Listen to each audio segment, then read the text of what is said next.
In this session, we're going to talk about some compelling NFV services. We're going to run VNF service chains down on x86-based virtual branches simply and securely from MSX. In this demonstration, we're going to show you how the Enterprise Network Compute System can host VNF service chains and can be programmed remotely from MSX. The Enterprise Network Compute System is an x86-based branch solution that provides a universal CPE service for your customers. It includes the best of routing and compute, complete virtualized services, and it's open for third-party services and applications. All of the functions running on this are simply managed from MSX, and they include Cisco and third-party virtual network functions. The power of MSX Virtual Branch is that it can host many vendors, many services, all on one branch. For one of our largest service providers, we've deployed multiple service chains, including this one, which includes a Palo Alto firewall, a Viptela SD-WAN service, Cisco ISR, and vWAAS services.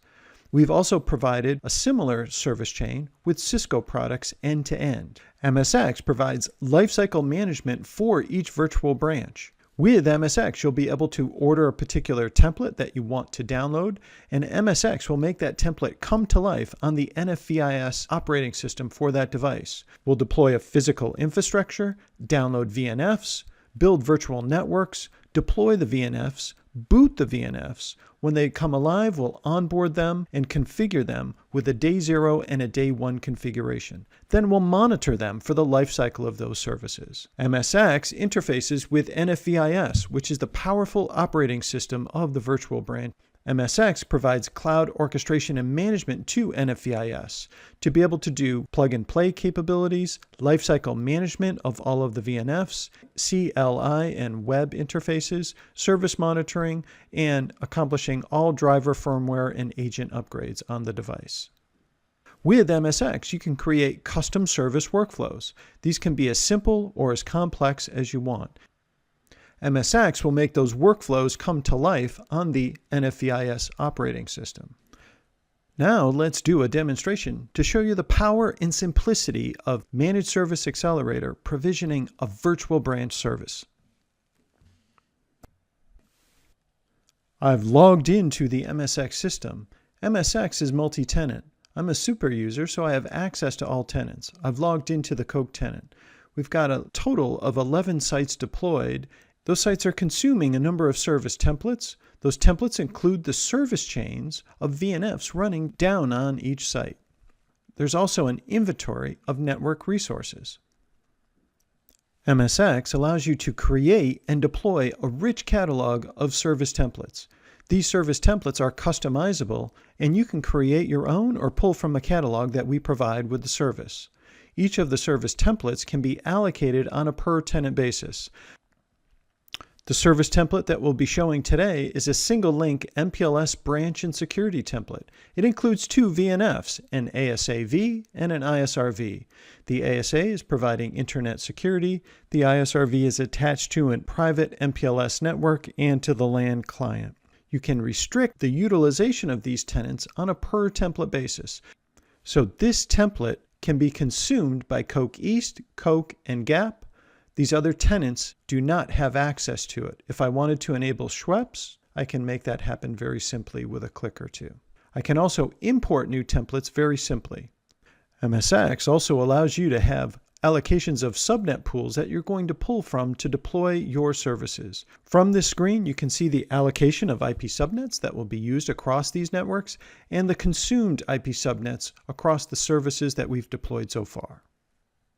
I can drill down into an individual site and see all of the hard work that MSX has done to deploy this Boston site.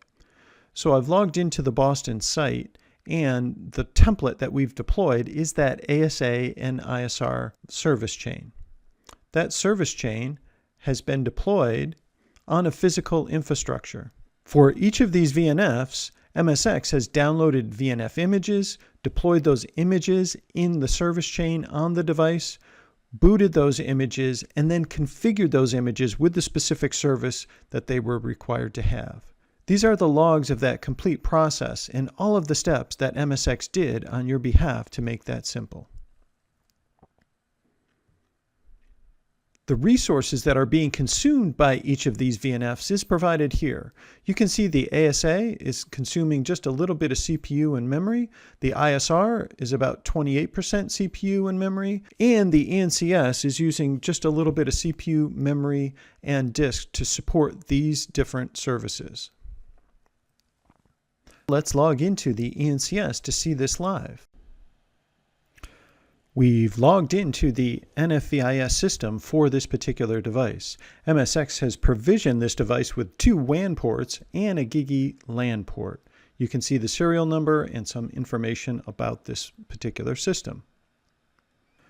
When we go to the home page, you can see that MSX is monitoring 2 active VNFs, the ASA firewall and the ISRv.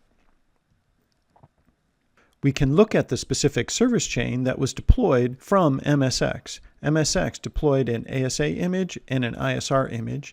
It created the service chain between these two. The ISRv is connected to GigE 1, the ASA is connected to GigE 0, and the ISR is connected to the LAN backplane. Both of these VNFs are up and active. MSX provisioned CPUs, memory, and storage based on what the service chain had recommended. The ISR is consuming 2 virtual CPUs. The ASA is also consuming 2 virtual CPUs. MSX is monitoring the utilization across these VNFs. So we can see that the ASA is consuming just a little bit of CPU, a little bit of memory, a little bit of network capacity, and just a little bit of storage that's spiking every once in a while. Similarly, the MSX system from afar is monitoring the performance and utilization of the ISRv. So you can see roughly 30% utilization on CPU, a little bit of memory through there, not much, and not much disk as well. What's pretty amazing is that MSX connected to a remote ENCS, registered that device, provisioned that device with 2 different VNFs in a service chain with the specifications that that service chain had dictated. And we deployed, booted, and are now monitoring that service, all within roughly a 10 or 15 minute time frame. We can do all of this very efficiently from the cloud, running in an MSX platform. This simple workflow was used to onboard that ENCS. The first step is to simply enter the site location. In the second step, you select the template that you want to onboard to that particular service. You can select from a catalog of different service templates that would be appropriate for that particular customer. We're going to select the ASA and ISRv system. Each template has a set of variables that's associated with that service. Service providers can set whatever variables they want on a per-site basis. In step 4, you select the ENCS type that the service provider has made available for this tenant and this service. I'm going to select an ENCS 5412, and I'll add the serial number later. In the final step, you select the onboarding method. The ENCS can be behind a NAT, it can have 2 public IP addresses, or it can have an open network policy. This provides flexible onboarding options for your network scenarios. We'll then simply review the order, and then all you have to do is hit the submit button. You'll then ship that ENCS to that location. When it's connected to the internet, it will call home and will provision this exact order as you've specified within about 10 or 15 minutes. That's how simple it is.